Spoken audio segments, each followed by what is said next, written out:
What up, nerds, and welcome to another Golden Age episode of Straight Chilling, the weekly horror movie review show where you chill and we kill, slice, dice, and chop up yet another horror movie. My name is Bob. I'll be your host for this evening. This is episode 390, recorded on Sunday, September 25th, 2022. Tonight, we are talking about Ti West's latest film, Pearl. Before we get into it, let me introduce everyone else on the show. First up, calling from Washington, D.C., we got our boy, Randu. What's up, man? How do, buddy? How's it going? Doing pretty well. Talking about a second new Ti West film in 1 year. I know, man. I can't believe how this thing has shaped up, and I can't believe that there's a third one on its way. So It will be less than a year by the time we are reviewing part 3 of this franchise. That is crazy. Yeah, that is wild. Good for Ti, making things happen. Good for Ti. You can never have too much Ti. Next, you're gonna have too many ties, you know. Next up, calling in from South Korea, we got our boy Soju. What's up, man? Oh, what up? I'm what more civilized people call Bohemian stains. Totally. That's gonna be a gnarly. Juice is not wearing pants right now. That's what I gather. Well, that's pretty standard. That's just foregone conclusion, I suppose. Let it breathe. I mean, Zoom calls, it's only head up. So unless you pay extra, then it's full body. Well, then we're talking about a whole different show, whole different ball game. Last but not least, and it is a ball game. Making her triumphant return to Straight Chilling, let's welcome back our good friend Caitlin. What's up, Caitlin? Hello, good to be here. Good to have you. We're talking about some crazy nonsense, and we figured it had been far too long since we had you on the show, and we need your guidance on this one, I think.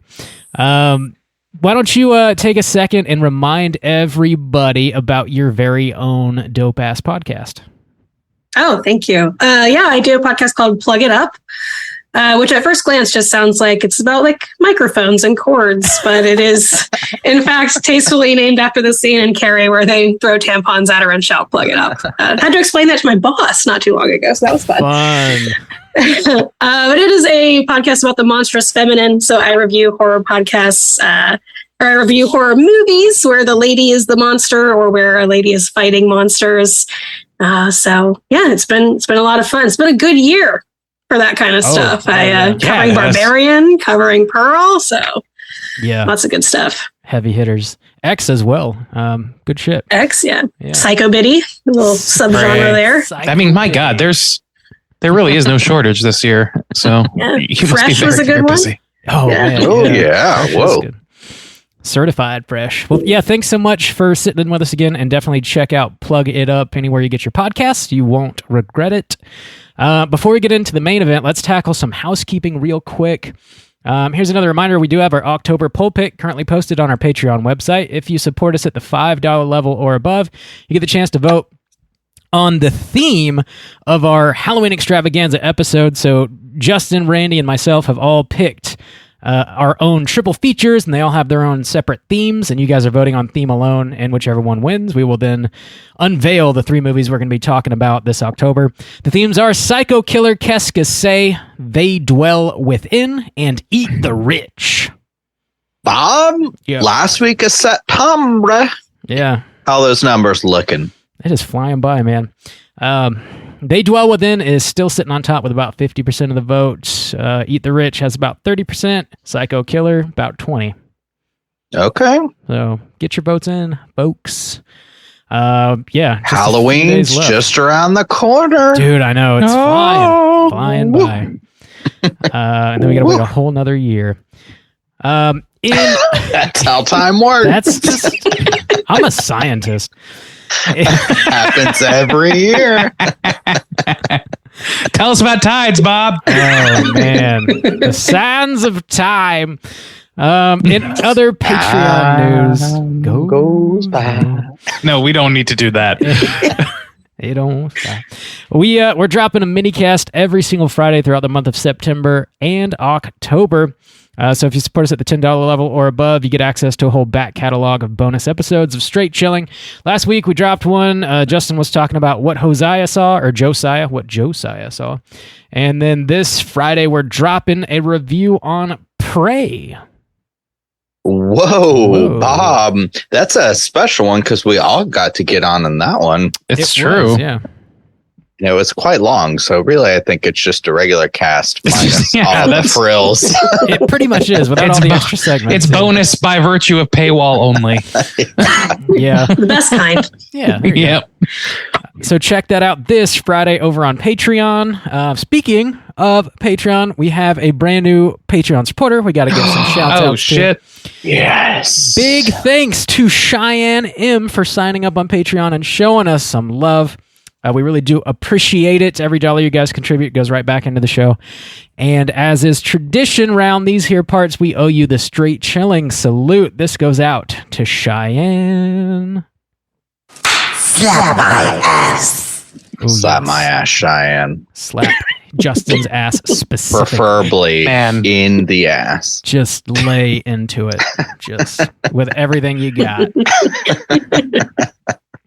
Ah, damn. Thank God we're limited liability now. Oh, thank God we're incorporated. So limited. Have to pull some Logan Roy shit to get out of this one. Oof. Oof. In other news, Let's Get Physical Media. We're dropping a brand new show this Tuesday, so at the time of you listening to this, it's already out. If you have any interest in Blu-rays, 4Ks, DVDs, and collecting boutique label stuff specifically, you can find Let's Get Physical Media anywhere you get your podcasts. Mikey and I are talking about our August pickups on this most recent episode, and we also announced the winner of our drawing. So we'll be sending some Blu-rays and stuff to the winner of that in the mail very soon. Check it out. Maybe you won if you're listening. Oh, shit. Last but not least, we're doing another Chilloween party on Friday, October 14th. So this is a specific thing we're doing just for Patreon supporters. If you support us at any level, you can join us for this. It's just sort of like a virtual Halloween party. We get together on Zoom, we watch a movie, we play some trivia, and you are definitely encouraged to dress up as well if you would like to do so. And we'll be handing out prizes for whoever wins trivia and pumpkins. We'll be sending you a pumpkin in the mail. You can carve that up. No, we won't. No, we're not going to do that. But yeah, mark your calendars again. Friday, October 14th at 9 p.m. Eastern Time. We'll be chilling out, celebrating Halloween. All right. That's all I got. Did I forget anything? Anything you guys want to mention? I don't know. My house As far is as I clean. can tell, you've swept every corner, so here we go. This house is clean. Nice. Let's get into the main event. We're talking about Pearl, and we're kicking it off with the back of the box. What's on the back of the box?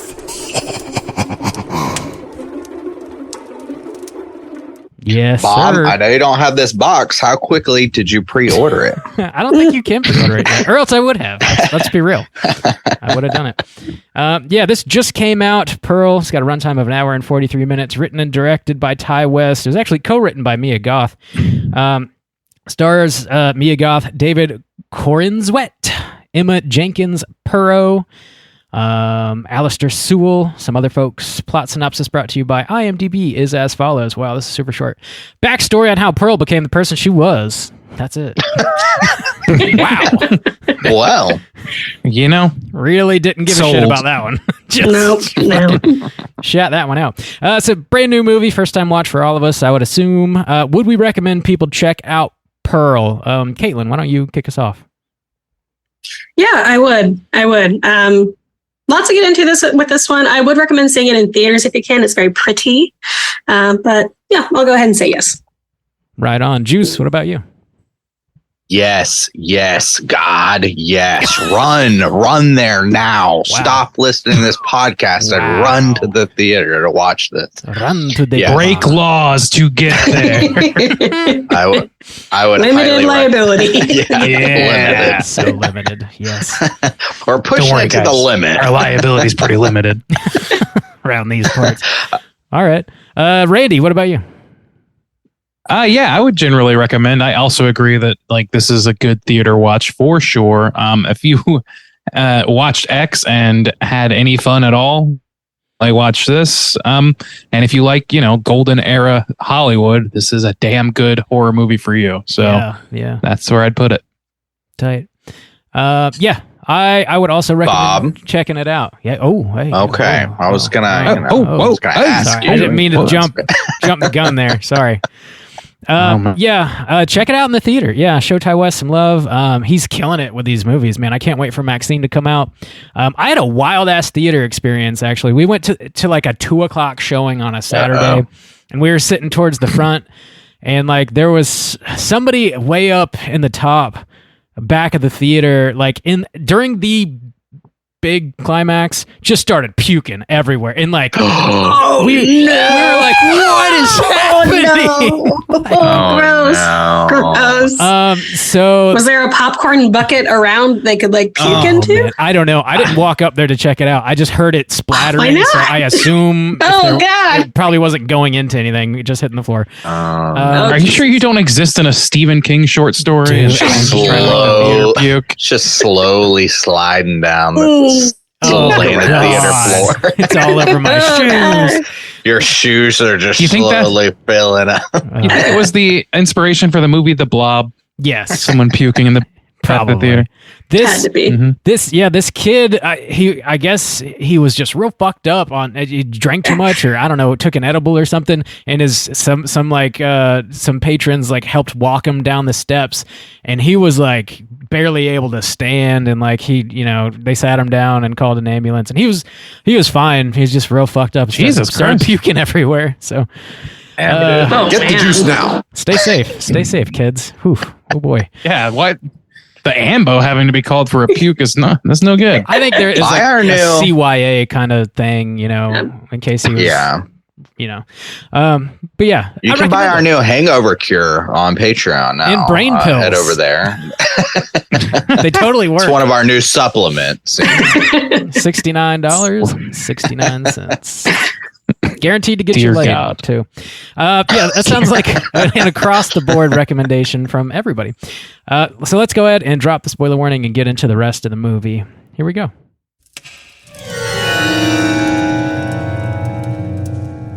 Spoiler warning.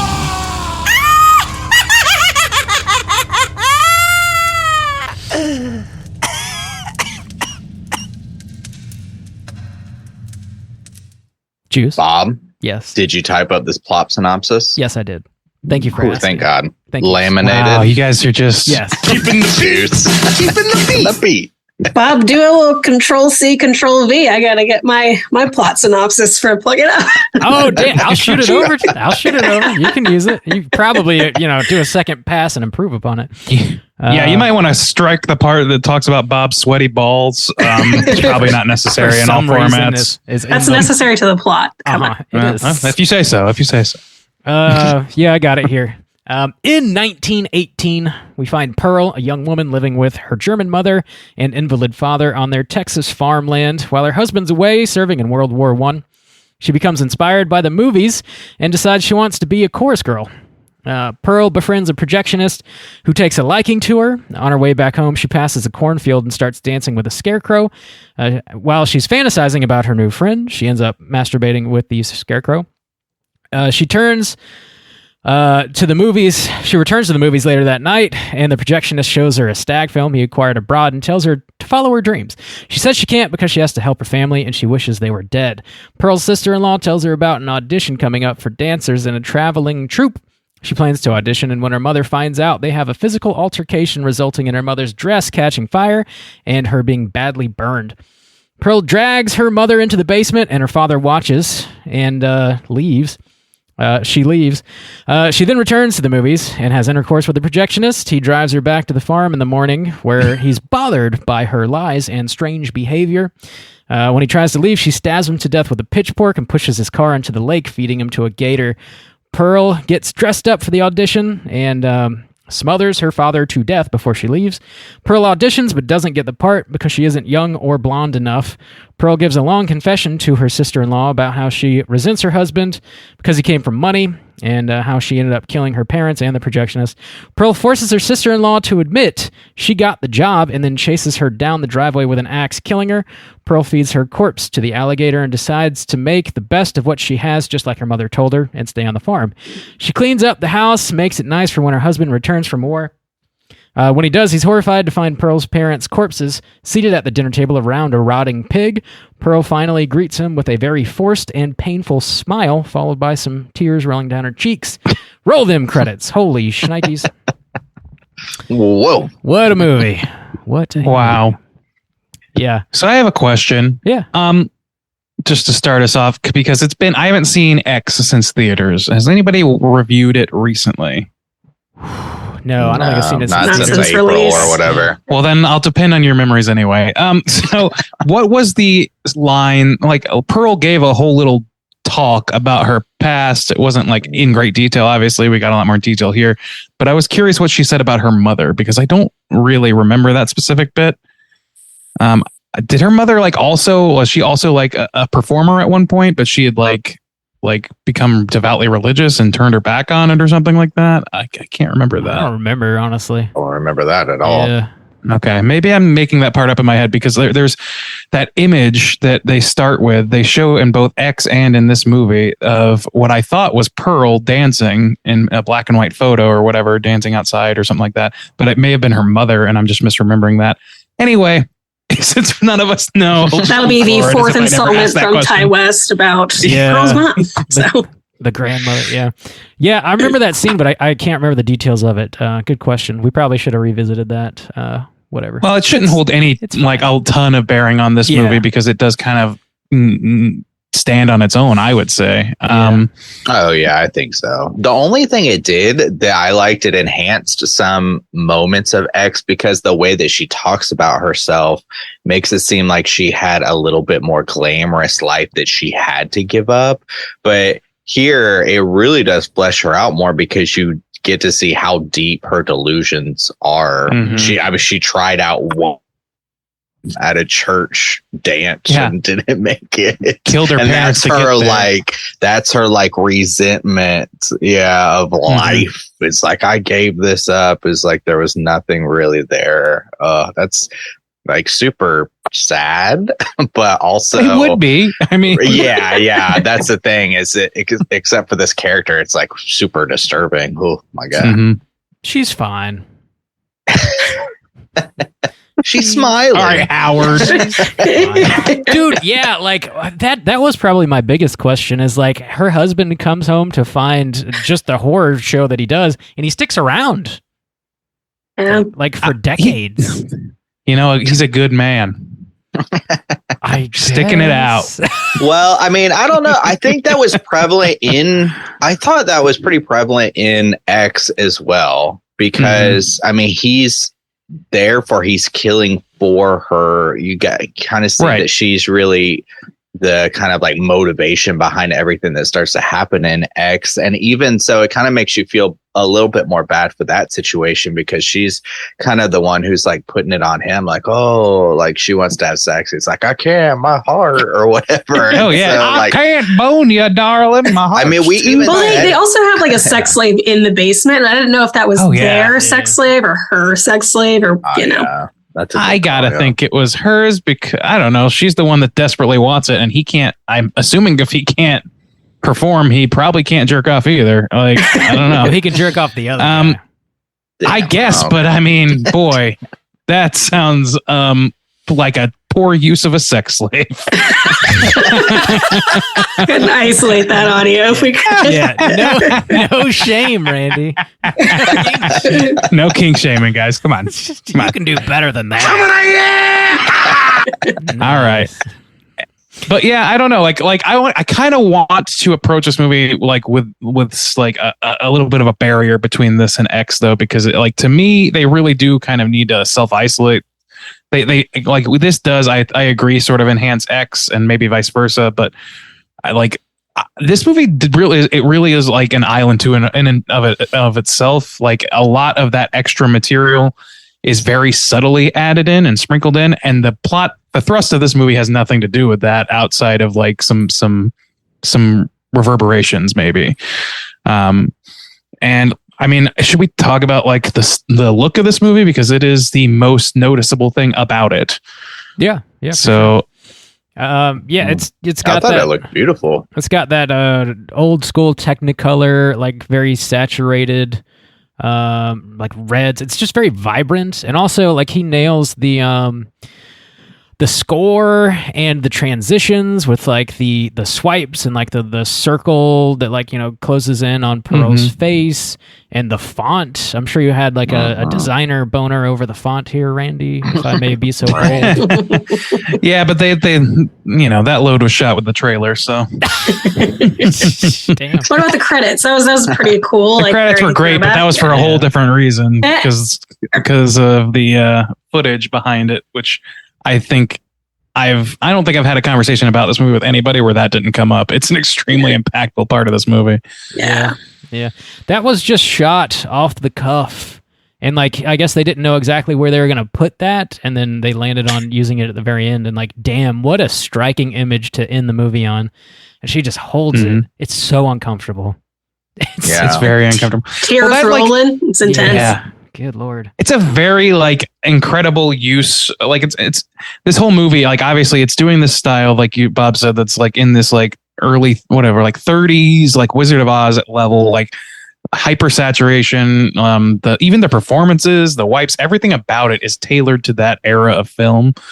And I think that like, because of that, all of these like dark moments, just they are meant to be sort of a subversion of that, and they work really well because they stand out really nicely. And that is like kind of chief among them, because it really does kind of tell the whole story. It really is like a nice summation of things, watching her like battle to keep, delusion that, her mistakes aren't all that bad and that it's all a happy tale from here on out.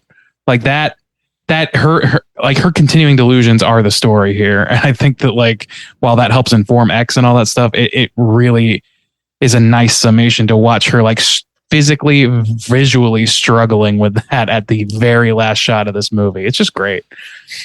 Well, and the flavor of this film too, going back, everything back then, especially with this particular look and style, it was everything is like kind of happy all the time, so to have a horror film that's set in this and to kind of still kind of capture that flavor, but then to have this horror spin is unique. There's not really a whole lot that's like this. I did love the kind of connections to Wizard of Oz, because at the time it was probably one of the darker kind of things within that realm of like, oh, there's a witch and stuff, but it was still for kids, and so to have this flavored theme now in this is, I don't know, like the Scarecrow, that was a fantastic just visual, and her blue dress against like the golden colors and stuff, and like the kind of silhouette of her riding that crazy bike, that you see like in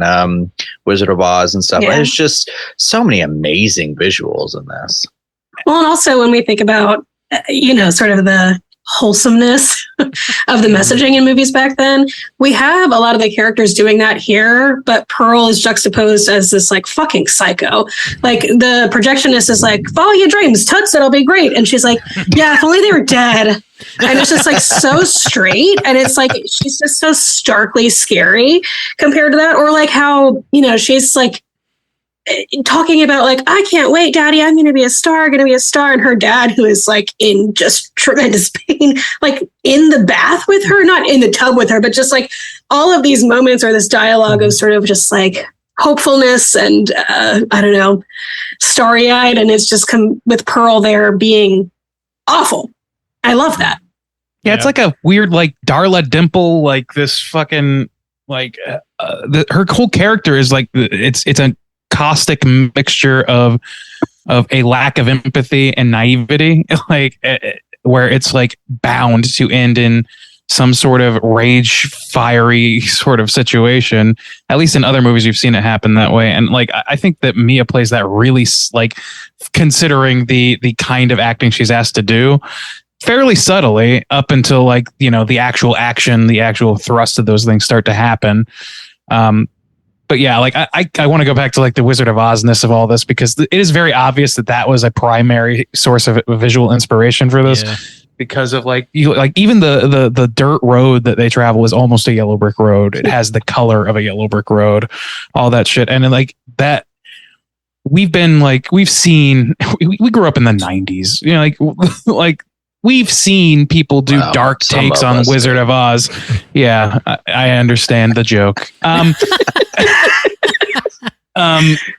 You know, like we've seen like, every kid's property that's like squeaky clean. It's so fun to subvert that and all that stuff. But we haven't seen that for a little bit. And I think that's because like all the people who would have been children around the time, or like would have I had the strongest connection because it would have been more modern to them as a child, like through the baby boomer era and all that stuff, all the way through where that became a big deal. Wizard of Oz as sort of like a cultural touchstone, more so than even just like a very successful movie. Like everybody knows what this is now, but to those people, like there's an edge of nostalgia to it that we don't necessarily possess on our own. Mm-hmm. So to pull that back out, I think that it's like people are nostalgic now for like the 90s and for maybe like the 80s, maybe some of the 70s, but not going back quite that far. So it's kind of a deep pull for them to pull that very specific piece of anachronism out of the past and put it back on stage here.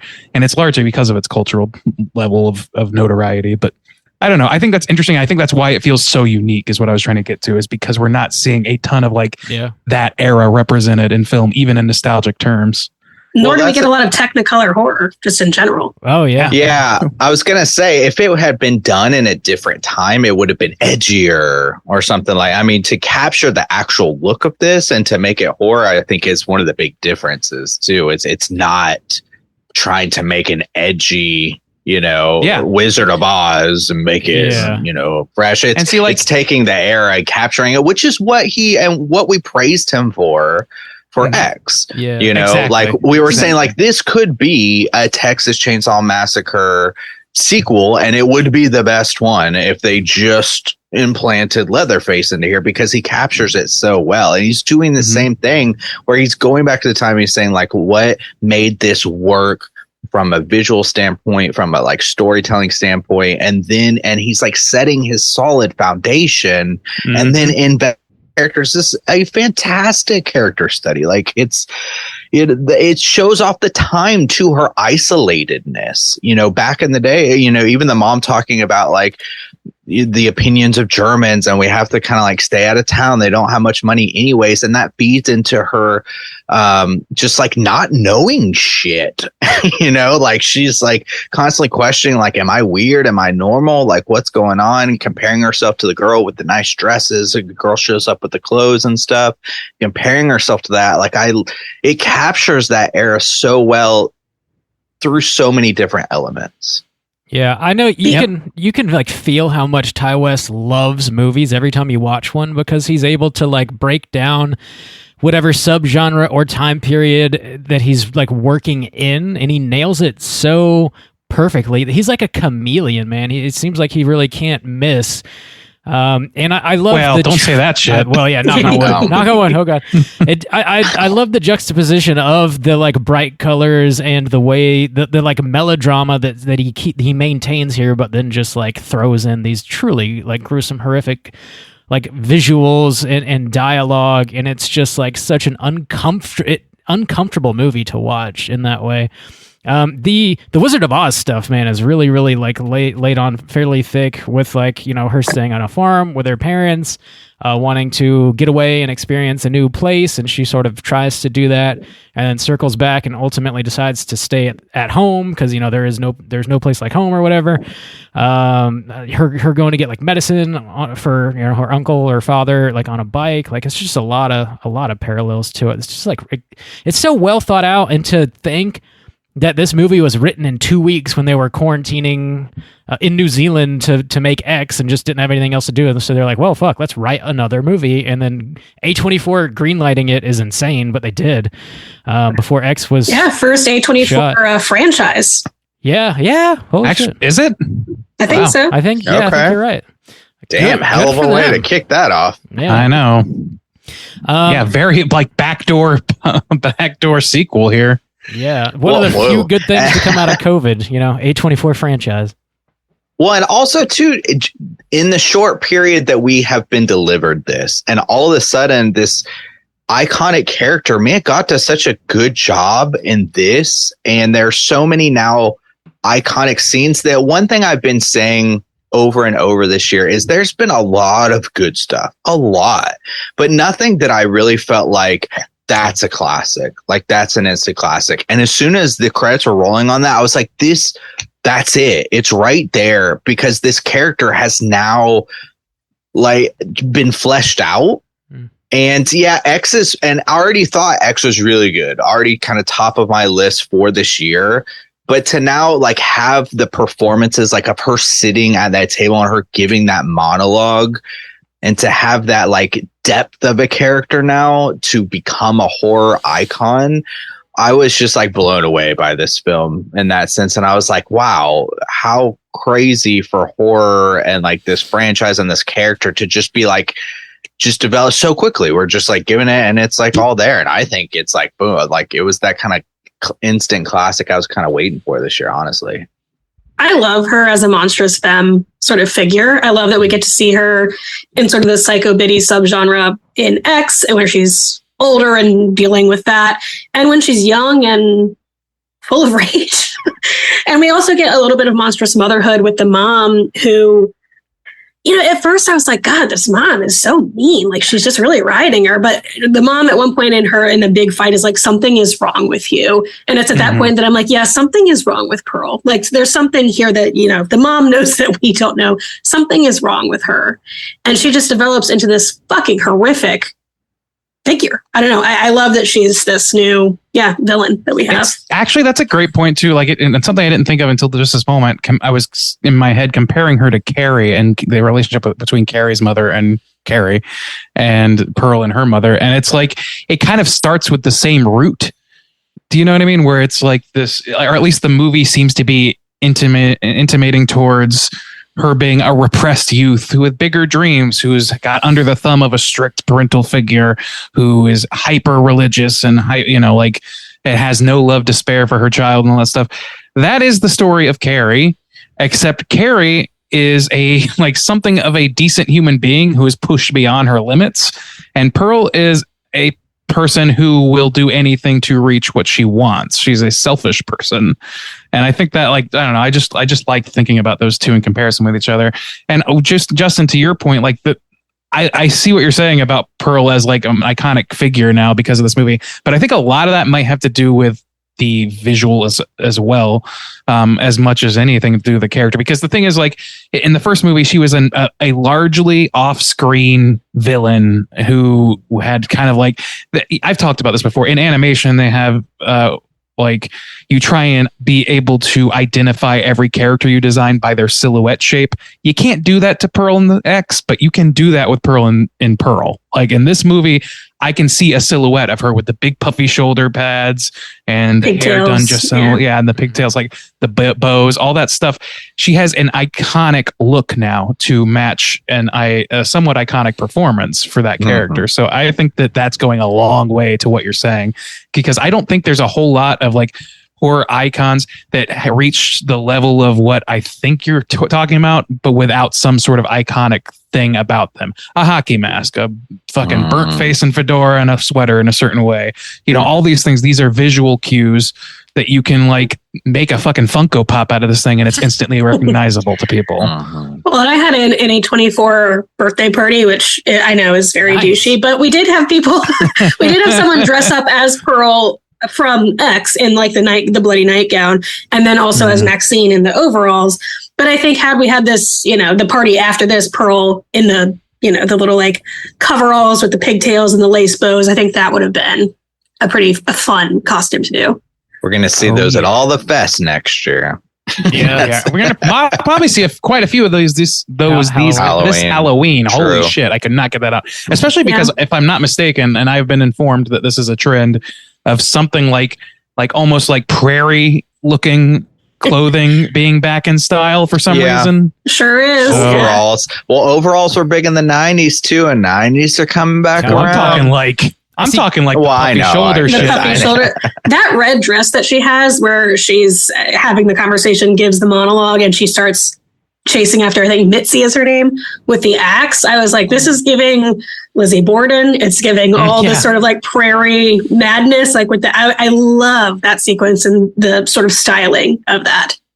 Me too. And it was Absolutely. great tension. Yeah. I love like after she gives her speech, because you're totally like focused on it too, like, holy shit, this is just an amazing performance. But then the like sister's still sitting there. She was great. She was she's like, gotta well, that's mosey good. on. All right, Pearl, I'm going to go ahead and go. See you We later. had a Well, slightly that's different real experience. great, kid. I had a slightly different experience because I could not wait for them to cut back to the person because I was like, she is like trying to decide whether or not to start running right now, and I kind of want to see some of that. But she was giving a great Pearl was giving such a good performance being a goth. And I that thought- continues I'm glad that they outside. cut Like it. she starts walking Oh, away yeah. and she's looking back over her shoulder and starts to run. And Dude, you just know. that was a tough I was scene like, to oh, watch. fuck. 'Cause That it's was my like, favorite. Take your shoes off and run. Take your shoes Yeah. off. Take off those shoes. Let's go. Well, and also they did great with that character too, because they made it believable in the sense that she's also kind of naive and spoiled, and she just can't help. She could have lied and been like, no, I didn't get the part. She tried. She really tried. She tried, but then like she almost couldn't help her. I mean, I know Yeah. Did Pearl she admit it? pressure. Yeah, She did. Yeah, she did. Okay. She was And like, then I she hope was you can even, come like, see still- me perform. And it's like, Yeah, oh, God, kind wrong of thing to proud say. of it. Yeah. So I liked that kind of authenticness to it because it made that character seem real as well. In a very tense kind of moment of like, no, you should just fucking be running, but she can't help but be proud of herself a little bit that she got the part. Plump, so right. All of the characters around Pearl, or all the actors, I should say, are so good. Like the dad in particular gave so much. I couldn't keep my eyes off of him, especially after we see Pearl push her mom, I guess, into the cellar. And then he, like, his eyes are super intense. It's like, oh, he knows it's not going to go great from here. You know, Everyone around her was so good. You know who the one outlier in that respect I would say is Mr. Bohemian movie theater guy. And like, I don't think that he gave a bad performance by any means. Maybe it's just that like what he was performing was less, I don't know, had less pathos underneath it. He's just a dude trying to get laid. You know what I mean? Like I don't think there's a whole lot to him the way that there's like pain behind the eyes of the dad and worry behind the cold stare of the mother and all this stuff. Like he's just kind of like, he sees a naive young girl and that's all he sees, even when she says some crazy shit and she's like, oh, nothing. And he's like, okay, fine. And then eventually he starts to like cool down at the point. He's like, I might have to go now. But you're making out with a cow right now, so I'm going to leave. I like that though, because he kind of serves as the catalyst for Pearl to have this element of hope. You know, because he and you could be in movies. Yeah. And she needs, she feels that, she wants that. But to have somebody else, especially somebody who's like sexually interested in her, to tell her, you're beautiful, you're young, you shouldn't waste your life here. He is the push that she needs. She already has the psychosis there, which her mother recognizes. But he really is the push that she needs to say like, yeah, I'm going to get the fuck out of here, because it's not her dream. She does say like, oh, I want to perform in front of people, but it's not her dream to go to Europe until that guy says, I'll take you to Europe. And then all of a sudden that's what she spouts to everyone. Like, I'm going to Europe. It's like, that was never her dream. That came from him. And so I love that he's that element. Yeah. And like sorry, go ahead. No, you go ahead. Okay, I feel bad now. Well, what I was going to say is just that, like, you're totally right. And in another movie, like, in a lot of movies that if the gender roles were reversed, we would critique that character, I think, a little bit harder, because there is a long-standing history of women being used as objects of desire to push the story forward. And I think that's really what his role is. So like, if it wasn't for the fact that like there's an almost like feels more unique than it ought to, just because of the the way the culture has been for so long in movies, that I'm not as put off by it, but I feel like he edges on the weaker end of the character development spectrum, and I think he largely exists purely for that catalyst role. I almost lost that word for a second. And that I definitely agree that he does. His death scene? Yeah. Oh yeah. That whole sequence outside of the Pearl chasing Mitzi with the axe is probably my favorite. Because she's latched onto him and she's attached, like she has some kind of attachment disorder in addition to lots of psychosis, but she's attached to him, but also to this like dream of, stardom and of Europe and all of that.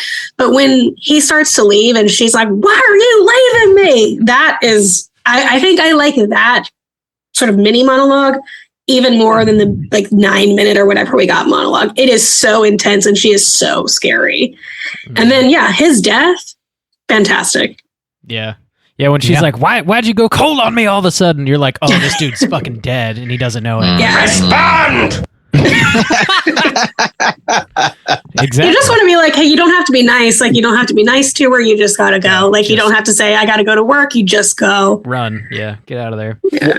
And I just had this thought, though, too, thinking about those two amazing death scenes. And I was like, this is kind of like a bit of a juxtaposition off of X, because all of that shit goes down at night. We talk about, I remember talking about Midsummer and be like, wow, this horror movie where everything's just kind of out in the daylight and stuff.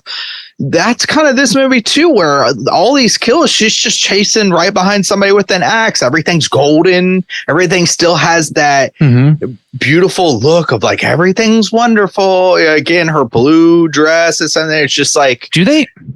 It's all light, except the only time it's dark is when they're in the house and when her mom catches fire and stuff like that. That's a pretty dark scene. I don't know if it's actually night outside. I think maybe it is. No, storming. It's at least storming. Yeah. Yeah. So, but I like that because the two iconic moments of her killing that guy in his car and then her chasing the girl down the road with the axe, just broad daylight. And again, it feeds into that thing where he doesn't have to hammer it home, but it's of the era too. They're out in the middle of nowhere. Back in the day, you could if you want to kill your parents and bury them in the backyard, you'd be like, my parents died. What? I mean, who's gonna come looking? Nobody. They got a touch of the consumption. Or just throw them in the lake where the gators get them. Really, she thought about it. She thought about that. Gator. Yeah. Good Lord. Or you could just Gator. prop them up at the table and just, That does have some That's Texas Chainsaw. That's the Texas Chainsaw. And Yeah. There's, a lot of Texas Chainsaw takes place at night, but the beginning is, very much during the day. And the very end of it, the sun is rising and, you get the chainsaw dance. So, there's elements of them being outside in Texas Chainsaw when the sun is up. And of course, the dinner sequence in this movie is extremely reminiscent of Texas Chainsaw again. So it's still carrying over some of that influence from X, I think, which is pretty cool to see it in this crazy Technicolor ass movie. You're like, damn, this guy can really merge genres with styles that they don't necessarily, it shouldn't work, but he just fucking makes it work. He nails it. We're having kind of a year of that too. We have Prey set in the 18th century. We're having a lot of sort of pick up the story and drop it somewhere confusing, unique, or of a different era. And I love that. An absolute commitment to it too, and especially in Ty's case. So it makes me wonder if the way you guys just described, or Juice, maybe it would describe the light versus dark in X and this. I feel like it would be pretty incredible if the Maxine film was basically pitch black the entire fucking movie. You know what I mean? They would as sort of a progression of visual style. But I don't know what the thing is. But it with also the needs bright to have neons. Maybe, maybe it's I'm sure it'll be 80s because wasn't yeah. X 79 or 69? I can't remember. It was 70s, I think, but I don't know what exact year. But yeah, it could easily be that. I think it's set 15 years later. That actually would make a lot of sense, and that gives another era of tropes to play with, as Ty West has done twice in a row. If he fails to do that, then I'll be a little upset, because that's kind of the core conceit of this whole thing. But I don't know. I just think that's really fucking interesting that comparing the transition to a darker film, but not a fully dark film in X, and kind of like retroactively, I guess. I don't know. Yeah. Fascinating shit. I would say like though that when I wasn't sure how much I loved this movie until we like when the credits hit, I was convinced. You know what I mean? Like I was, yeah, like that monologue is really what like, okay, there's no turning back. This is a great horror movie to me. See, that's where I had some questions. Really? Because I was going to say, like, it kind of lulled me a little bit in the middle. I was like, I don't know. Is this just going to like squander out? Is this going to like lead anywhere interesting? Or is it just going to go where we know it's going? And that's it. Well, I really like Mia Goth. And this is the same sort of complaint I had about X, which I really love. To be fair, I love both of these movies. But I already like Mia Goth. And I feel like Ty West is like, love Mia Goth. And I'm like, I already do, dude. Like, I like Mia Goth. And having, for me, the double casting of Mia Goth as Pearl and Maxine in X was a little gimmicky.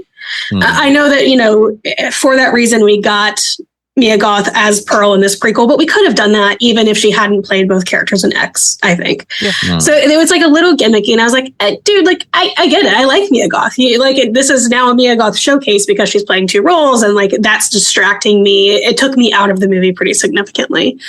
And the monologue, which I didn't look at it, but I think it was like 8-9 minutes. It's really, really long. 9 minutes, yeah. It's very impressive, super impressive on Mia Goth's part. It's good acting, but around minute like 6, I was like, all right, Ty West, like again, Mia Goth showcase, like, and I do get like this is a character study, and Mia Goth is so good as Pearl, but I think in that moment again, it took me out a little bit, and I was like, dude, I already like Mia Goth. You don't have to go like super, super, super hard here to make me think that she's an amazing actress. That's an interesting perspective. To me, it almost speaks more to like.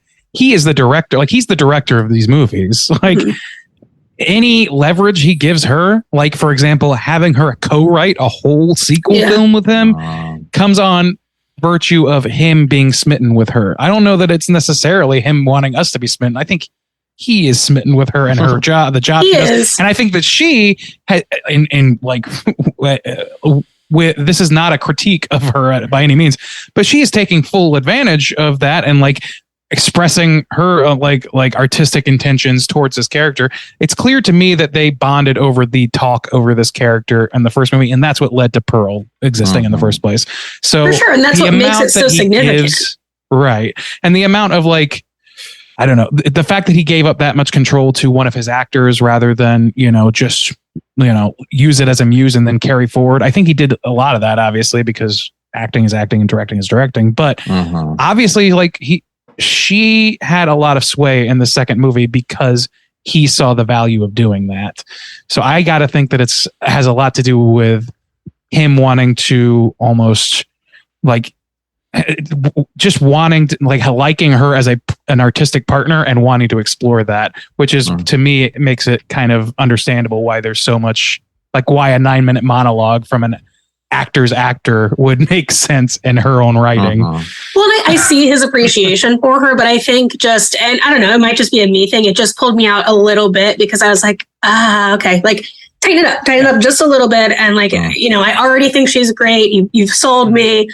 But when we have this like just huge expanse of looking at her face, which is gorgeous, she's a wonderful person. But it took me out a little bit. So that was like my only complaint. What took me out of it was when the kid started puking right in the middle of the monologue. Is that when he puked? Yeah, terrible. Oh, no, timing. really? Yeah. Oh, no. So I was chiming. Mia Goth cast a spell on me. Yeah, I gotta watch it again. It does. So I was going to touch on the idea of X, and one of the things that kind of also pulled me out is similar kind of reasons, but different reasoning, I think, was I commented on it before. At the time of watching it, I didn't know Mia Goth was Pearl in X, but I knew that something was off because of the makeup and the way that it didn't quite look good enough. And so I kept questioning, like, who is that? So once I found out, I really liked the element because of the theme of the obsession of yourself, where she literally is herself obsessing over herself. And I thought like, wow, that's super clever. But the craft is what technically took me out. So what I kind of like about this is this, like, to me in X, Maxine is fine, but it's almost kind of like a bit of an Evil Dead situation where I didn't necessarily think like Maxine was the star, except that she has a couple lines where like I have the X factor or whatever. But in the context of the movie, I didn't think Maxine as a character was anything particularly like super special, except that we follow her a lot. But in Pearl, I was just absolutely just mesmerized by this character. Like she steals the scene every time in so many different ways. And so in that is kind of like, I'm glad that she was able to have that, because I didn't really feel she got that in Maxine, where it was spread out more amongst some other performances. And it was too more about this twist of like, it's the old lady. Whereas this, I felt like at least she really got to show off those kind of like acting chops, and like it paid off well for me. Yeah.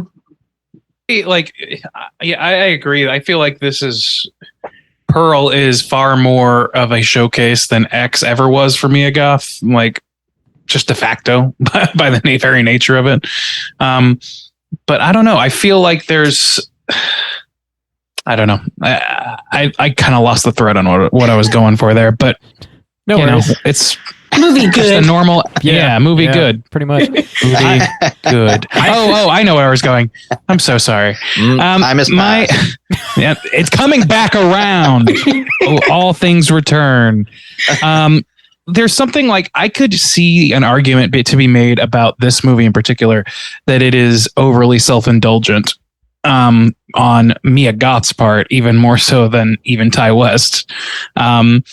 If she did not perform as well as she did, I think that's exactly where I would have naturally slid into, because this movie just like this is an unneeded sequel to a pretty decent movie that takes some big ass swings, hangs everything on her acting prowess and on the acting around her, as well as like the story writing. I could just see like there's so many ways this could have gone and gone horribly awry. And the fact that we are able to look at this not as like hyper pretentious nonsense speaks volumes for it, honestly. Yeah.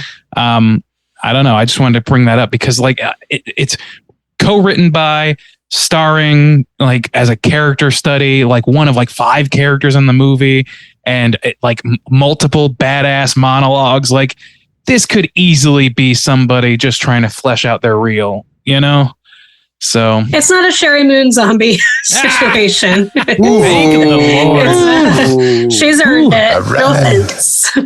All right. Let's throw the offense out there. We have let's throw it. Hey, fuck you.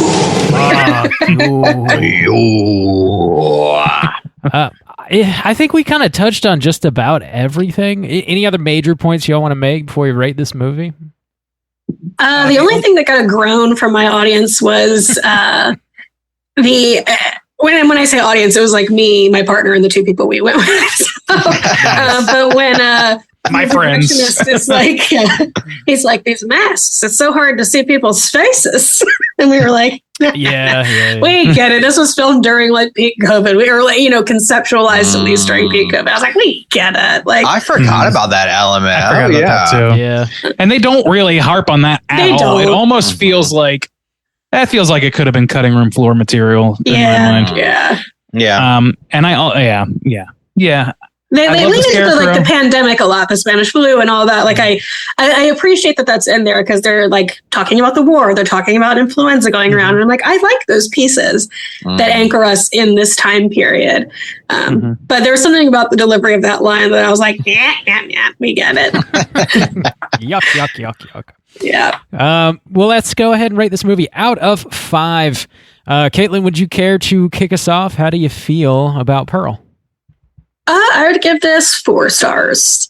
4 stars. Nice and hearty. All right. I like it. Yeah. Quick and to the point. Juice. What about you?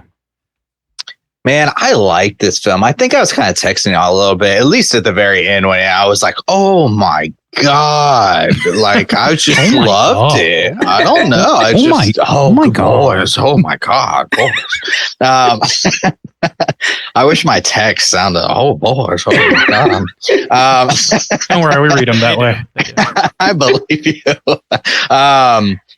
I was just kind of blown away by this. And like I said before, I was kind of waiting for this movie to happen this year where I felt like I'm doing all these mini casts. I'm watching like a ton of new movies. And I feel like I keep saying like 3.5. This is really good. I'm getting a like solid crop of stuff coming in.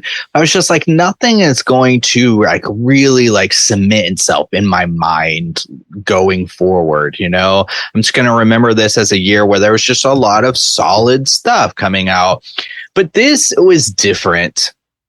The visuals of it, already liking X and kind of being invested in this character, which I think is smart though too, because, you know, had this just been the only film, I don't know if I would have been like as hyped going in, which is important because when you go in with hyped expectations, when you're like, I like the previous film, like this really has to like go above the bar.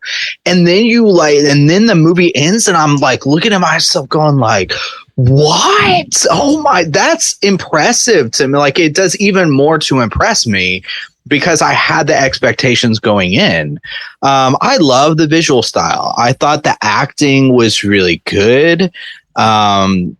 The colors, the only thing at the very beginning, when I was kind of getting adjusted to everything, I was like, ooh, her accent she might be laying it on a little too thick. Might sound like a little too cheesy or whatever. But eventually, like, I kind of... Why are you leaving me? Yeah, I was like... I'll never forget. Like, that might be a little too much, but ultimately... It works because of the era, though, because an actor from that era might have a similarly stilted accent.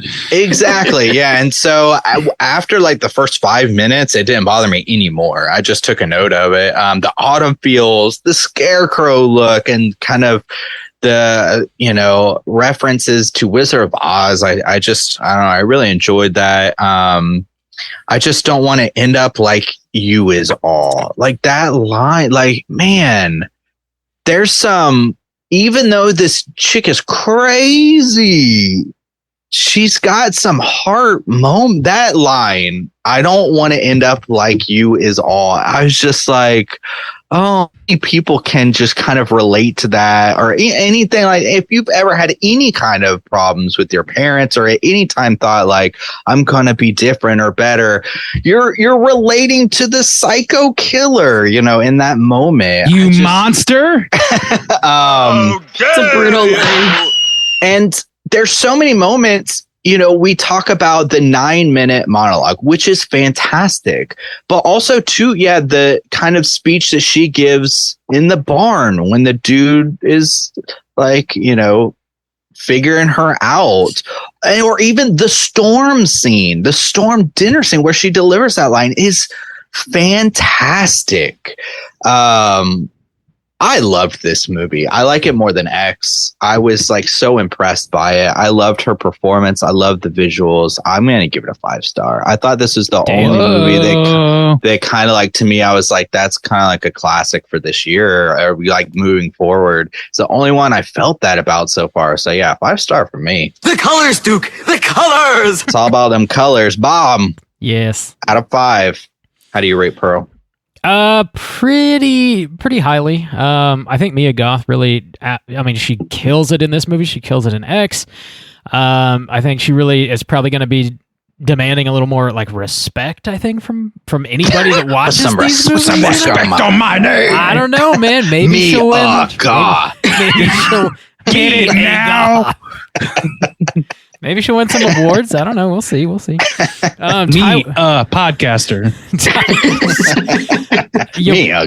Your boy Ty West is out here making movies look however the fuck he wants to make them look. He's a chameleon, man. He can just do anything. It seems like I'm super impressed with how quickly he was able to put this movie together, and with how tightly it was like written and directed and delivered, and like, you know, 2 baller movies from the same dude within 6 months of each other is like unheard of. I'm just really impressed. The score is super baller. I don't know. I don't have a whole lot of negatives. I don't know that I fully agree this is like a classic. It didn't hit me quite like that, but time will tell. Who knows? Maybe when Maxine drops, the trilogy in and of itself will just like be cemented as like just one of the best, most solid trilogies ever. I'm just putting that out there. We'll see. Whoa. Yeah, I dig it. I agree largely with everything y'all said, but I'm going to come in with a 4 out of 5 on this one. Randu, wrap us up, man. How do you feel? Yeah, I feel largely the same as what you just described, Bob. I really like this movie. I think that it looks beautiful. It's like really committed to the style that it's going for, and it integrates a pretty compelling story into that without sacrificing the pastiche. I think it does an incredible job walking that tightrope. It's very much a step out of the box for Ty West in terms of style, like or any modern director would probably be, you could say the same, but he kind of nails it. I think that it's maybe a little bit indulgent if taken on a objective top view. But it all works out well. So I don't find it to be a hindrance to my enjoyment of this movie. I think the biggest hindrance to my enjoyment of this movie was just a little bit of a feeling of aimlessness in the center parts until she finally kills Mr. Bohemian. I think it felt a little bit like, okay, like I think we laid enough groundwork here, and I understand that like the groundwork was very important to make it work, but I don't know. I really wanted to call out something that we only spent a second talking about, which is that the Scarecrow is probably one of the most terrifying on-film scarecrows I've ever seen. That motherfucker, I was convinced they were going to do an eyes open shot because it is absolutely a man's face. Yeah. Which is eerie and also another Wizard of Oz thing. You know, it looks like Ray Bolger's under there and he's going to open his eyes and start screaming Pink Floyd lyrics at me. It's a fucking incredible. It's an achievement of a movie, I think. Money. But I also like those negatives are in there, I think, for me. And I also agree with Rob, where it's like I feel like time. I think this needs the test of time to be put onto it before I am personally 100% convinced that it is as highly, you know, iconic as Justin is suggesting. I think that it'll absolutely have its fans, and it's actually absolutely going to have its place in horror history for, you know, genre heads like us. But I don't know that it's going to, you know, reach the same level of resonance as some of the breakout mainstream horror icons do. I don't know that it's going to reach Jack Torrance levels. I don't know if it's going to reach Freddy Krueger levels. But I think it's going to be a pretty heavy duty following and well-deserved. And I hope that with time, my affection towards it grows into what you describe. And the only thing that's going to prove that is distance. So I do like it better than X. I don't remember what I gave X, but I'm going to give this a 4.5, I think, because the wiggle room in there, I could also lose some affection for this movie as I go forward, because the more I think about how much you could put the self-indulgence title on this, the more I feel like the only reason I don't is because they do a good job, and that doesn't necessarily mean the impetus is any different. So I don't know. I'm of two minds with that, but it's definitely a highly rated film. I like this film. I don't see a future where I stop liking this film. It's a damn good movie, and certainly one of the better ones this year. Yeah, it's a 4.5 for me. All right. With that, our aggregate is going to be a 4.4. Let's jump into our Rotten Tomatoes segment and see what the critics and users think about Pearl. Certified fresh to death. All right, ladies and gentlemen, this is the Rotten Tomatoes segment. For those who are new, the way it works is this. I'm going to give these folks a chance to guess within the best of their abilities what the aggregate positive score is on RottenTomatoes.com for Ty West's Pearl. We're going to start, as we always do, with the critic score. Caitlin, why don't we start with you? Where do you think the critics, and by the way, there are 128 critics counted for this. Where do you think those 128 net out in terms of percentage of positive reviews? I came in with numbers prepared, but now I'm second guessing them. I think I'm going to go, I feel like this will be rated pretty highly. I'm going to go 86. Ooh, The Project. All right. 86 for Caitlin. Juice, why don't you hit us with your guess? Where do you think that's going to land? I think it's going to be positive 2. I want to be a man of the critics this week, so I'm going to shoot high. I'm going to say 93. Oh my God, that's the year that we invented dinosaurs again. Bob, what about you? Where are you going to differ from these folks? Smooth. Hell yeah, it is. I'll go a little bit lower. I think it's going to be pretty high still, but I'll go with an 82. 82. All right. Well, calculating, and Caitlin, you're going to walk away with the W on this one. You are only 2 points off. It's 88%. Nice. A certified fresh hit for those 128 reviews.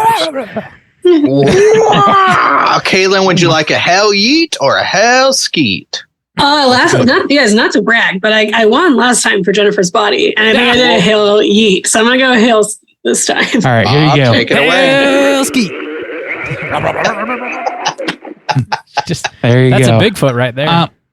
That's a Bigfoot right there. I hear it every day. All right, go in the opposite direction now for our users. There are 250 plus verified ratings, so a little bit more, but not that many.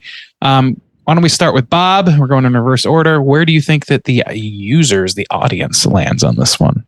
I think it'll be lower than the critics. This feels more like a critical kind of like darling, I guess I would say. I'll go with a 77.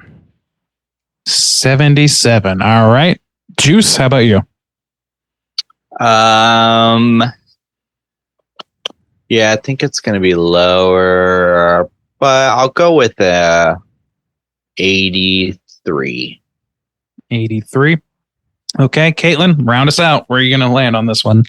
I'll come right in the middle at 80. All right. Well, my God, this is a first. We have a first guest sweep of Rotten Tomatoes. 81%, almost on the nose. Damn, whoa. Killing it. God damn. Would you like to go for the hell yeet sweep, or would you like a taste of both?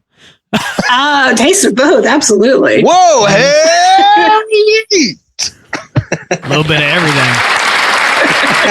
Hell Double dipping. Ski yeet. All right. Well done, Caitlin. Here is our critics' consensus. It reads as follows. Pearl finds Ty West squeezing fresh gore out of the world he created with X. And once again, benefiting from a brilliant Mia Goth performance. I think that's right. Reasonably fair to say. Yeah. Yeah. And it's now reasonable. We're going. It's reasonable.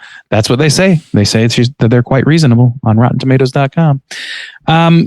Pearl reviews often are, there's a handful of negative reviews to pull from, and they are often funny. I don't know if that's going to be the case here. There's just not a very big batch, and it's also a critical darling, but I'll give it a shot anyway. Let's read a negative review and see what the fuck's going on with that shit.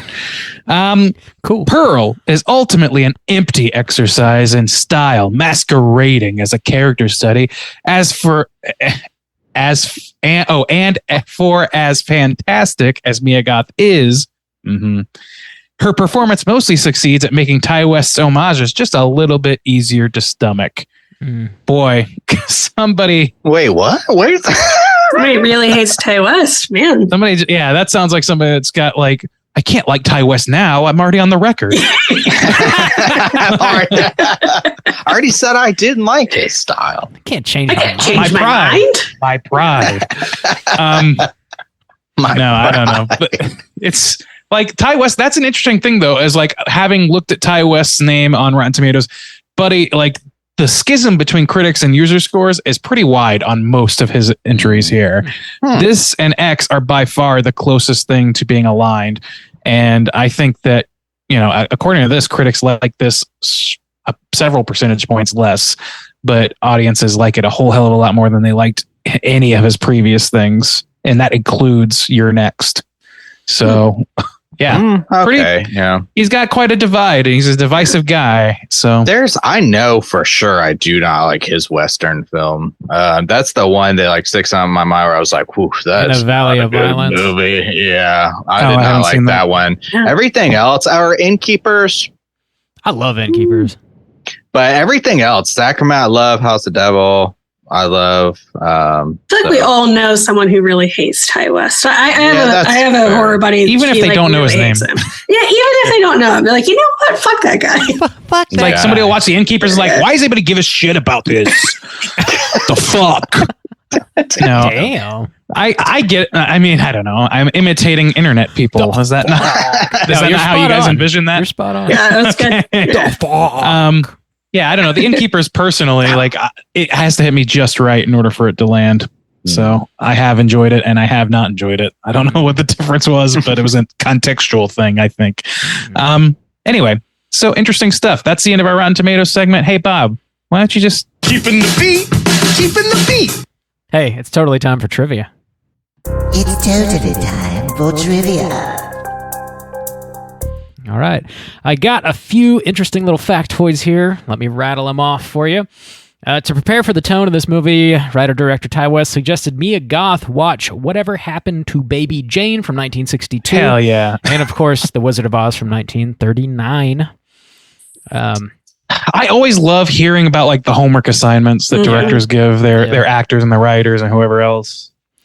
That's the best. Tandy Wright, who plays Pearl's mother in this movie, was the intimacy coordinator on X. I am not exactly sure if that means like she choreographed the sexual acts or like what that means specifically. She sculpted the prosthetic that Kid Cudi wore. Dude, just kidding. Was an impressive silhouette. I would love a like slow motion, very sensual like making of video of that prosthetic wiener.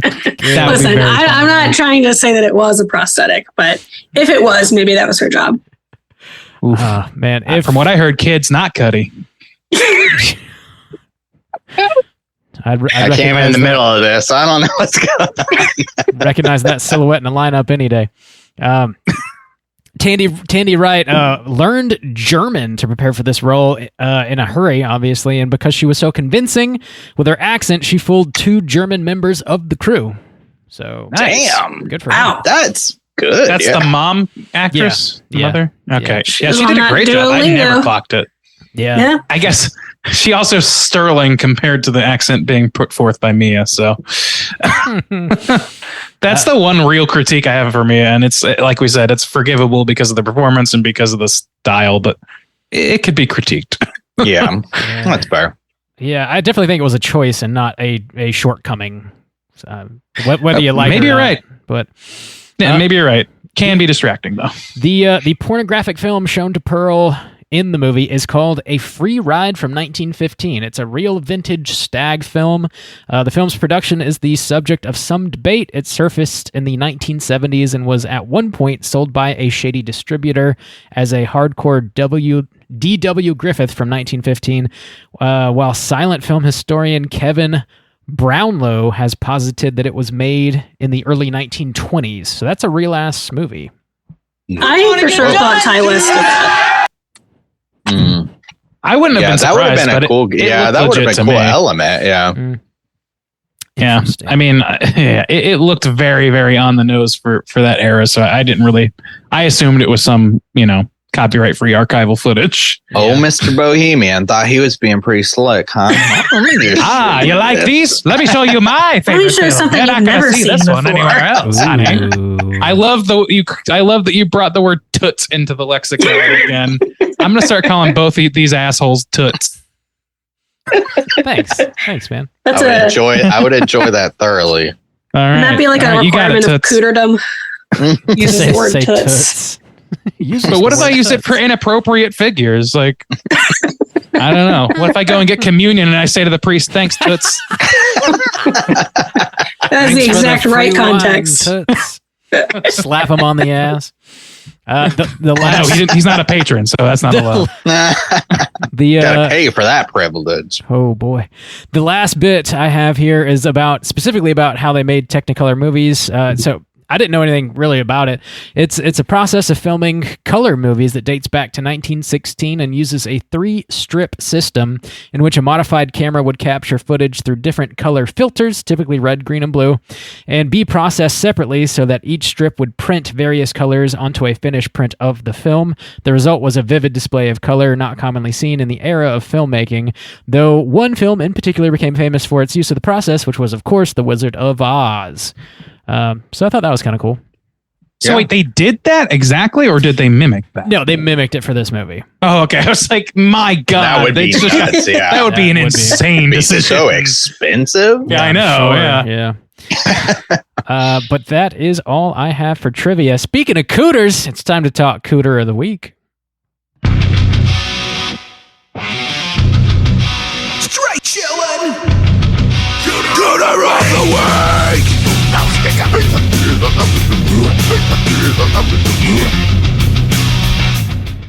Juice, what is a Cooter and why do we hunt them? Oh, Cooter's character type and a straight chillin' exclusive. Cooter must hit 3 of these 5 points to be considered a Cooter, but we want the Cooter with the most points. The 5 points of Cooterdom are sexual deviance, manipulation, smug arrogance, overall look and attire, and overall patheticness. Who are we taking to Cooter Court this week? Scarecrow. Taking advantage of a young girl. You should be ashamed. He was begging for it. Did you see what he was wearing?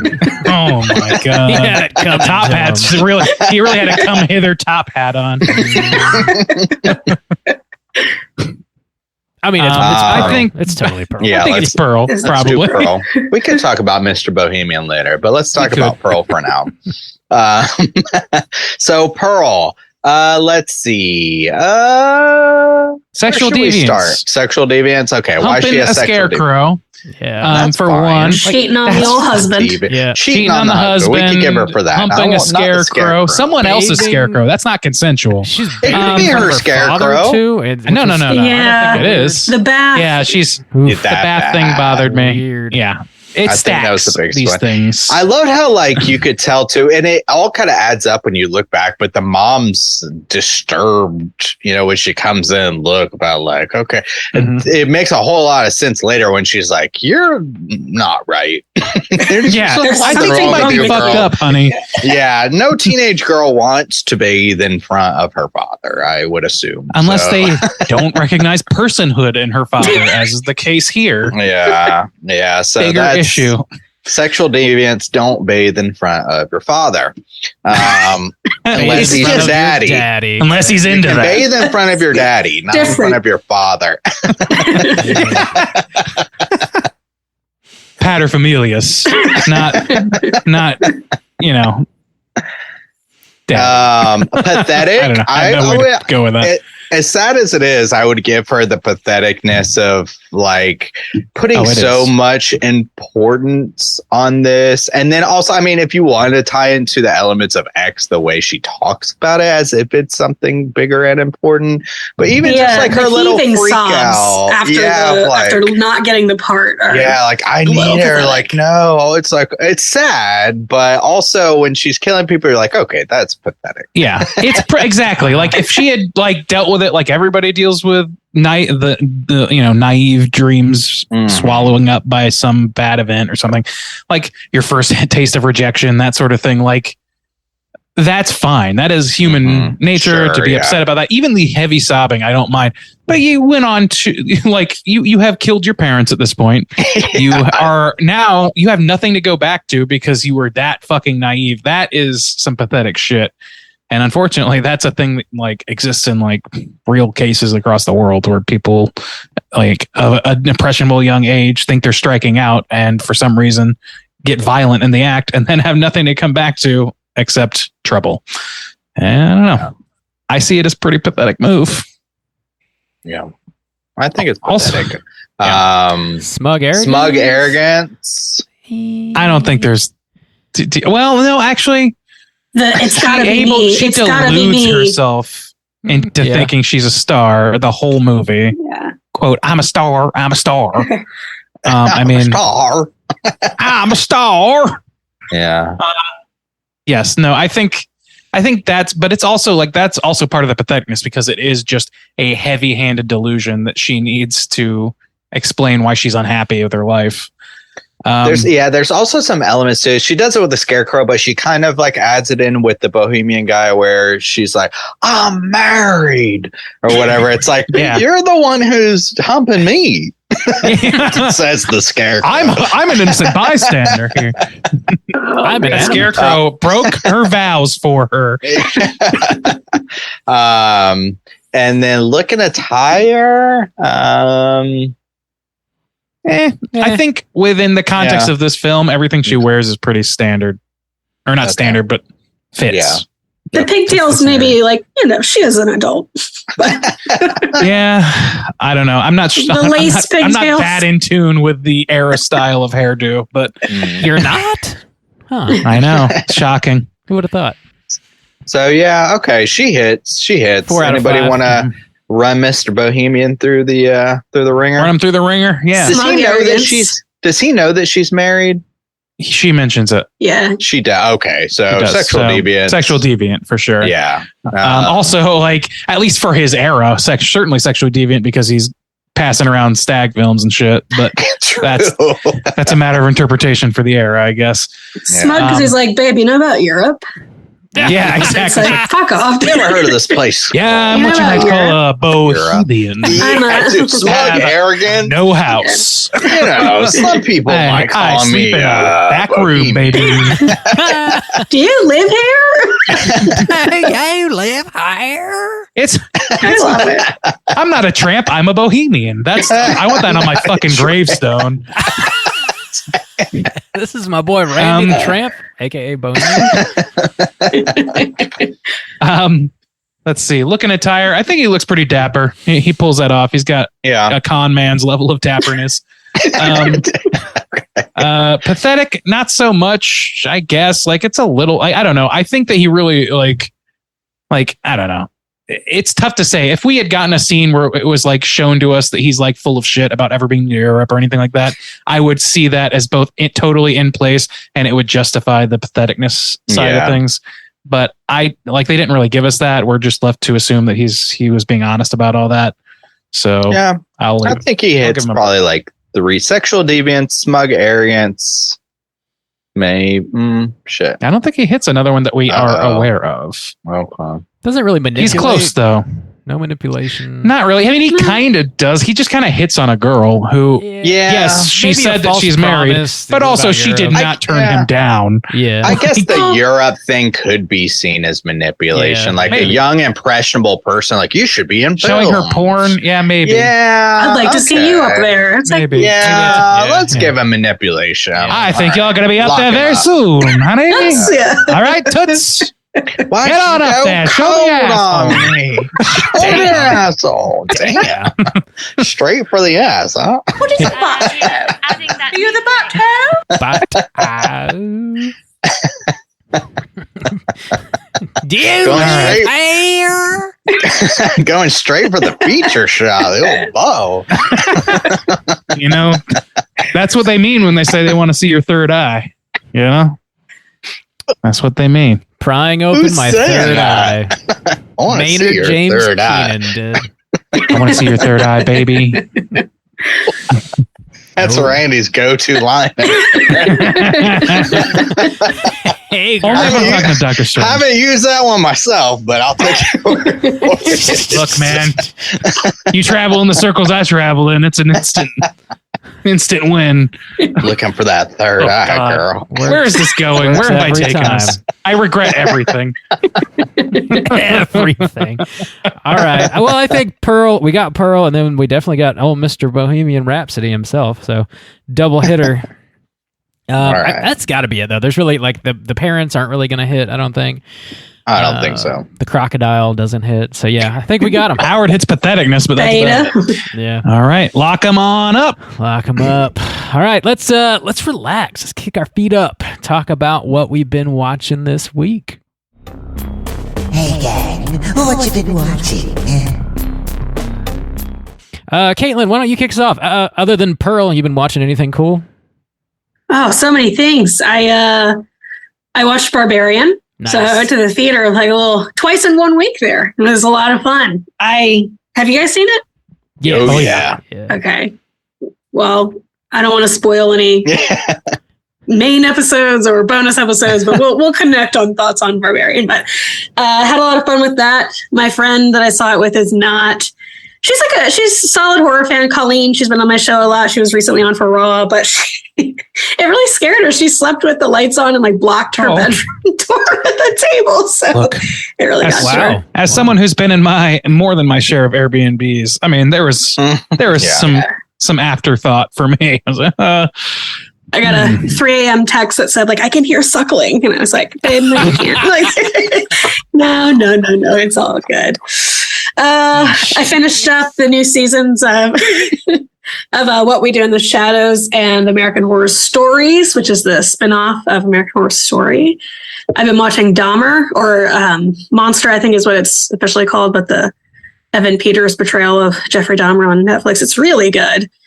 I am an Evan Peters fan, but I like the way that this is focusing a lot on the victims and their families. It's just been really good. And then I also finally watched Cursed, or The Cursed, the one from this year. I think it's on Hulu, the werewolf movie. Oh. So finally got around to seeing that. Oh, and Sins of Our Mother, if you're into the old true crime about Lori Vallow, Daybell. Very sad. That's one of the one I'm going to bring up as well. Oh, shit. Nice. Ooh. Solid lineup of shit. Randy, why don't you jump in there? What you been watching, man? Yeah, sure. Sins of My Mother, which is an excellent true crime short, in my opinion. It's I don't know. It's largely coming from the perspective of family of the victims, and like there's a lot of like hubbub right now, kind of around that Dahmer show or whatever about true crime and versus I don't know, fictionalization, exploitation, all that stuff. And buddy, I'm of a split mind about it, but this one I think is pretty straightforward. Pretty straightforward shit as far as they come, and I think it's like pretty shocking, but in a way that I think is very compelling.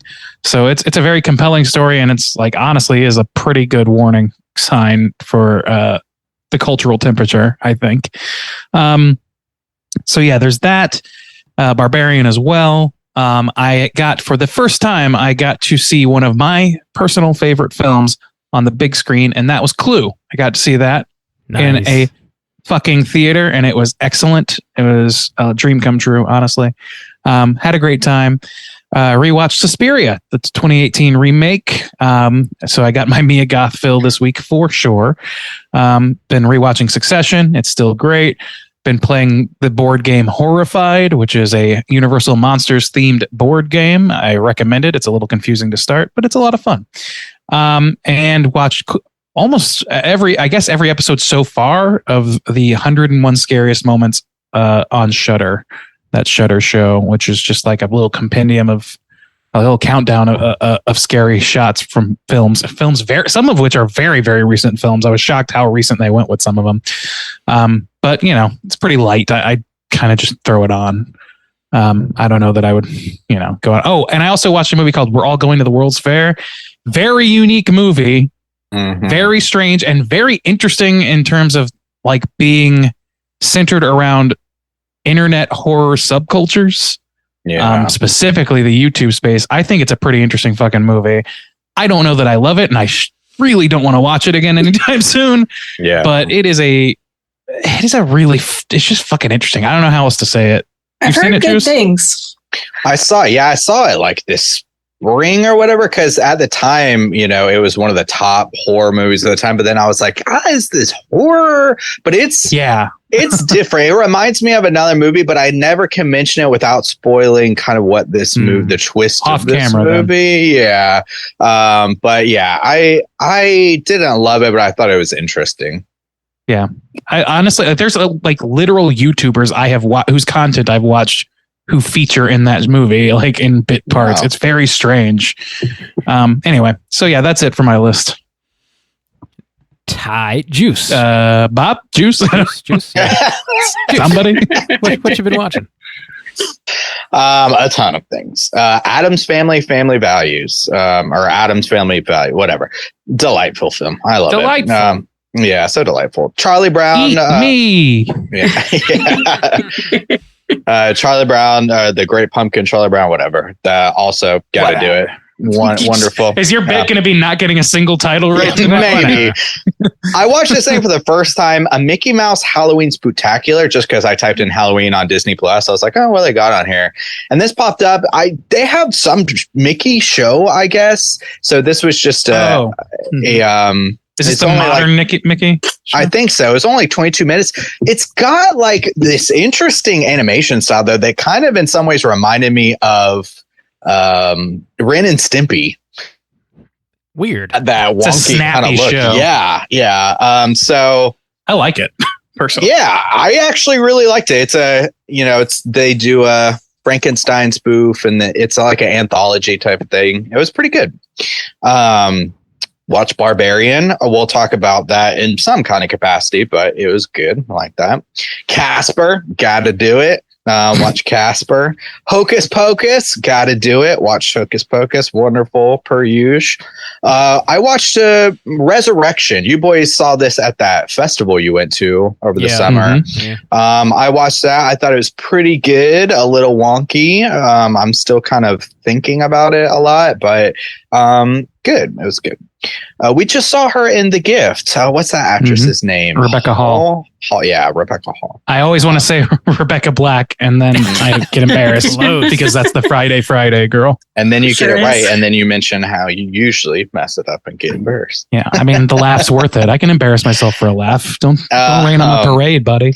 I watched The Grinch Halloween. Randy was right. That music is terrible, and I was pretty disappointed overall because it's not really actually about Halloween. So I watched 3 episodes of Little Demon. Bob had mentioned that. It's pretty good, but also kind of try hard, I think, a lot of the time, but still like enjoyable. It's just sometimes I'm like, you guys are trying way too hard on this. I watched this new movie. It's a French language film from Senegal, I believe. Salom. I think it's on Shudder. I liked that. I liked it. It was pretty interesting. Cool film. I think that's when we had to miss at the Overlook Festival, wasn't it? Oh, really? Yeah, we were unable to watch it. We were conflicted on that. It was cool. I liked it. Have any of y'all seen it since? I think it's on Shudder now. Not yet. It is on Shudder. Saw it, Bob? Yeah, it's pretty wild, man. It's like it starts off as almost like an action movie, like a heist movie of kind sorts. of, yeah. And then the spookiness it gets interjected. It's pretty cool. It's not like much of anything else I've ever seen. So. Pretty unique. Yeah, it's pretty unique. And then also I watched the first 3 episodes of that Dahmer series, which the acting is good and they do it very well. I don't think I'm going to finish it though, because that shit is 10-hour-long episodes. And there's only so many times I want to see Jeff Dahmer jerking off. I mean, you know. There are some. Stiffy to this anymore. Yeah, I might just go ahead and pause on that series. But I like see the veins in Evan Peters' forearms bulging. Yeah. So it's intense. They play it like pretty straight, and it's very, very, very, very disturbing and like really gritty. And he's jerking off a lot. So I'm gonna. I will say, not to spoil anything, but that does lessen. If that's the drawback, but yeah. So watching a ton, but that's it. Whew, I'm done. And over to Bob. What have you been watching? So many things. Joe Bob Briggs came to town again. He hosted a double feature over at Sunray Cinema on Thursday this last week. A lot of the Slack people showed up and we hung out, and it was a good time. He showed The Brain and Brain Damage. It was his cerebellum night is what he called it. So I guess this is like a series he's going to be doing. He's working with AGFA and they have like a huge archive of like B movies, and he's going to just be touring with double features, I guess. I don't know, once a year, twice a year. I don't know how often, but it's going to be a reoccurring thing he does. It was a good show. He did like this whole like 30-minute like breakdown of brain movies and like the origin of them and the different like subgenres they're in and what it takes to constitute a brain movie. And we watched The Brain. The Brain is a hilarious Christmas movie, I guess. It's like a light Christmas movie about a giant ass alien brain that just eats motherfuckers, and it is great. I recommend it. Brain Damage is a Frank Henenlotter movie. He made it after Basket Case. I think it was after Basket Case. Maybe it was after Frankenhooker. I forget. But it's about this weird little like alien slug-looking creature that needs to feed on people's brains, and he takes over this one guy, and basically he becomes addicted to this like blue ooze that the creature emits, and it's like sort of an allegory for drug addiction. It is fucking weird, man. That's a weird movie. Overall, it's a good You time. don't say. The guy who made Basket Case made another, and Frankenhooker made another weird movie. I saw Pup, the band, play in town, and they are just delightful. Show me that shirt, baby. Yeah. Yeah. There you Poop go. the Band? Poop the Band Incorporated. The band. The most limited of liabilities. They're fantastic. If you're into punk rock, they're a Canadian punk rock band. They got a few records out. Their most recent record is just fantastic, start to finish. I recommend checking them out. There's an opening band called the OBGMs, also from Toronto. And they were pretty dope as well. They were like, man, like energizing the shit out of the crowd. Like people were moshing and crowd surfing, and just shit was popping off. It was fun. I recommend checking them out as well. Is it like a gynecological theme? OBG? No, but it seems like it would be, right? I don't really know. Lean into it, guys. Come on. Yeah, just put some stirrups. Yeah, on your shirts, and you can playing the guitar from this crazy chair. They're playing their new hit song, Pap Smear. Speculum, let's go. Punk rock, woo! Labia majora. That could be the new Plug It Up theme. There we go. We're on to something here. Hell yeah. I also saw Clerks 3, and it was decent. It's probably my least favorite of the Clerks movies, but man, it packs a fucking wallop in the feels department. There were far less dick and fart jokes in this movie, and I was surprised at how sad it was. Like it's a sad movie. I have been told literally every possible opinion about this movie so far. I think that it's dog shit, that it's moderately bad, that it's medium, that it's somewhat good, and that it's the best goddamn movie of the year. There's no consensus on this motherfucker, at least as far as I've heard personally. Wow, yeah. Damn. That's a lot. That's a whole lot of angles. It's almost a curve. It's almost a curve. The last thing wise man once said. Yeah, so fucking wise. I watched Pythagoras, I believe. Yeah, I watched Dahmer in its entirety, and I was not gonna watch the show at all. I really didn't have any interest in it. I like Evan Peters all right, but then Juice, I think it was you that I never even watched the trailer, and I think you brought to my attention that it was supposed to focus more on the victims and like not just on Jeffrey Dahmer. I was like, well, if that's the case, I'm more interested in that, so I threw it on. And the performances are just absolutely wonderful. Like Evan Peters kills everybody on the show, kills it. And yeah, I'll say like the first half of the season is really just about Jeffrey Dahmer. And I guess everything that went into him being the way he was, and then the back half of it really does open up and gets more into the victims and their families and stuff like that. So it's still like, I don't know that it needs to exist at all, and I gotta believe that any of the friends and families that have survived the victims are probably not stoked that it does exist. And like, that's usually my first thought is like, if I knew somebody that was killed by Jeffrey Dahmer and this show came out, how would I feel about it? You know, like probably not very stoked. So I don't know. The morality of it's kind of questionable, but like artistically, maybe Ryan Murphy could like throw some money to the families or something. Sure. Like, yeah. Come on, Ryan. That's Murphy. the one thing Ryan Murphy definitely can do. Yeah, you're right. He's got the funds, but it does like bring to light because I didn't know a whole lot about Jeffrey Dahmer and like the cases and what happened. And damn, like the number of people that dropped the fucking ball and could have like helped or just completely stopped this guy. It's just such a long list of folks. And it's I guess it's important to highlight those errors so that we don't forget and keep making them. So I don't know. You can go back and forth on it, I think. They bungled it. The cops bungled it real bad. Shit. Yeah. Time and time again. Now, anytime I smell one bad smell, I'm just assuming the cops. someone's rotting. Yeah. Like nothing I'd ever smelled before in my life. Gotta pull a Niecy Nash. Yeah. Hey, just some pork chops, you know. I really liked cooking pork chops.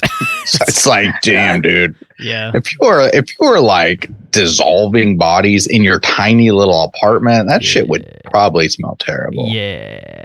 I believe so. Anyway, yeah, that's pretty much what I've been. I believe so. Pretty much what I've been watching. I don't know. Rob's got a little shed out back where he throws a bunch of trash and stuff. I don't throw trash in my shed. Well, no. The little they're discreet black garbage bags. Oh, it's the little dirt pile you have back there, Bob. My dirt pile? I don't know. Yeah, you've got a dirt pile. Talking about the thing next to the shed. Where you hide the bodies. It's not no better compost than victims. Am I right, Bob? I use Bigfoot shit personally. That giant mass grave next to your shed, Bob. the dirt pile? What do you call it? The tomb of the unknown drifter, I think. That's what I've been watching this week.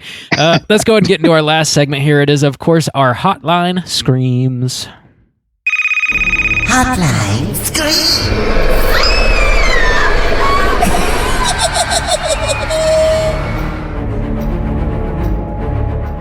If you are listening and would like to call in and leave a voicemail to be featured on next week's show, hit us up at 904-638-3231. We got 2 voicemails this week.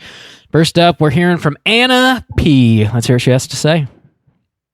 All right. What's up, Straight Chillin' crew? It's new patron Anna P. here. Came to cement my legendary status and take the crown away from Hugh. I'm guessing the only thing I have to do that is to call in once a week. So I figured I'd call in and let you guys know how I came about the pod. I watched the Poughkeepsie tapes not too long ago, and that fucking movie stuck with me. And none of my friends had seen it, so I was like, well, I'm going to find a podcast and see what other people are talking. I want to hear other people talk about it. And that's how I found Straight Chillin'. And what I really like about you guys is that it doesn't feel like forced conversation. It feels like just 4 guys getting together talking about movies, which I love. You guys have started making my work days go by faster and more enjoyable, so I appreciate you for that. And I think you should review Pearl over Barbarian because I liked Pearl more. Thank you guys. Have a great weekend and keep chilling. Wow, good call on the Pearl. Yeah. Also, I don't know if you know this, but every episode I have a gun to my head to be here. So show up first. You will talk and you'll like it. Yeah, I'm never actually laughing. These are just forced. We're having fun, aren't we? I'm here of my own free will and volition. Yeah, thanks for calling, Anna. Thank you for calling, Anna. Legend. You're wearing the crown now. That was very sweet of you. Yeah. Yeah, it's you. You gotta cop back in there and take it back. We got a real King of the Hill situation here. You gotta knock him down. Tell us about. I like hearing how people have found us, though. Yeah. That is cool. Poughkeepsie tapes is like, hey, call in and tell us more about us. You know? Why do you love us so much? The old Poops tapes is like one Who's of your our favorite host? I think that's one of our most why is it watched me? episodes on YouTube. Actually, for some reason, I don't know why. Yeah, it is. That's one that always pops up. Yeah, I think And I'm people not on assume it. they're gonna find the That's movie. probably why. Yeah. Fuck these guys. We had that at Bloody Good Horror too. Like, this sucks. This is not even the movie. It's like, sure isn't. That's What do you not- think YouTube It's- is, Fred? It's labeled movie review. Yeah. It doesn't say BGH put it in reviews. Yeah. This sucks. Put it in the idiot. title. I want to see It's just murder. idiots talking about the movie. Yeah, man, that's our brand. Yeah, but it's not forced. Yeah, thanks, Not Anna. yet. Appreciate the support. Appreciate the call. Hope you're doing well. Next up, we're going to hear from our boy Brandon. Let's hear what he has to say. Uh-oh. Yo, what up, bitches? It's Brandon. Just had a crazy night. Started out, took an edible, so that was pretty cool. Then I was trying to figure out something to watch. So, put on Puppet Master, and then I turned it off because that was me. And then Randy there told me to watch some shit on YouTube. I can't even remember the name now. Anyways, everything is terrible. The movie, boom, got it. Don't even worry about it. And that was blowing my mind. Couldn't handle it. So I went back to Puppet Master. And then little did I know how Puppet Master would blow my mind. The beginning is pretty boring. Randy did tell me that, so didn't know it's gonna be about a bunch of psychics. Friggin' wild shit. But by the end, there's like a doll. It has like fucking leeches coming out of its mouth, and it's like there's like the strong man. Oh, great movie. 5 out of 5. Can't wait to watch number 2. Anyways, Q, I know you're listening. You fucking rock, dude. Peace. I'm sorry, do we have a QAnon presence in our fandom? I think he said Hugh, but it did sound Hugh. like Hugh. He said Hugh. He said Hugh. Hugh has become like this Follow the folk plan, legend on brother. the Slack. Yeah. Folklore. No, that's fucking great. I mean, Puppet Master is a very close space to my heart. It's one of the earliest horror movies I ever saw. It's like one of the first 3 movies I ever saw that were in the horror genre for sure. So I love it. But also, yeah, like when he said, "Oh, I'm gonna watch this fucking movie and get lit or whatever," I was like, maybe not the best movie for that. I'm glad that you stuck it out and got to where you wanted to go. But for me, put on the just visual crack that is everything is terrible in any form. And buddy, I'm satiated. It's like, it's just nonstop nonsense. If anybody wants to check out something that is just, it's just mind-blowingly dumb and silly and nostalgic, check out Everything is Terrible. The movie in particular is what we were talking about. I recommend. Nice. The ever sober Brandon. Thanks for calling, buddy. Sober as a judge. As a judge. Oh man, always good to hear from you, Hugh. It's great. Yeah, everybody's talking about Hugh these days. What's going on? Again, feel free to call in at 904-638-3231. You guys have any prompts you want to throw out there for next week? I just want to say that I called in, and I want you guys to know that Randy the cat did great. I did great. Congratulations. He's living. He's thriving. It was very scary, but he's alive. Pulled it Good, out. good. Nice. You don't know what death is. Thank God. Thank for that. God. Yeah. Yeah. You're right, Loomis. Well, that's great news. Yeah. It gave me anxiety, you expressing your anxiety about it to me. To us, rather. I was like, oh, biggest God, fear. yeah, I see your point. But Randu the cat. That's his new name. So Yeah, last week of September, heading into spooky season. I was thinking. What's your costume this year? Ooh, I like that. Yeah. what's the costume? What's that Give me some ideas. I got 4 weeks. Do my thinking for me. Yeah. What You are could be an dressing up American as? werewolf in Korea. Ooh, It's I pretty like good. that. You should just be Soul Juice. Like Soul you could Juice dress up stains. as a juice box and write soul on it. There you go. Like the Soul Glow logo, but with juice. Okay. There you go. Okay. It's done. It's done. It's done. Get the juice now. Get the juice now. Thank you. There you go. Come on, Bob. You have a little faith. Yeah, I was thinking, since, spoiler, we're going to be talking about Simpsons Treehouse of Horrors next week. Colin, let us know what your favorite Treehouse episode is. Or best segment from episodes, what is it, 7 through 10? I forgot to mention what you've been watching. Treehouse I finished like the latest, I had like 5 left to go. I will say one of the I think it was the last one that came out. One of the spoofs they did was Bambi. Ooh, wow. What? What? Somebody had to do it. I mean, whoa. Weird choice. Woof. All right. Well, so yeah. So what's some of your favorites? Murder Marge. No, man. I don't even know.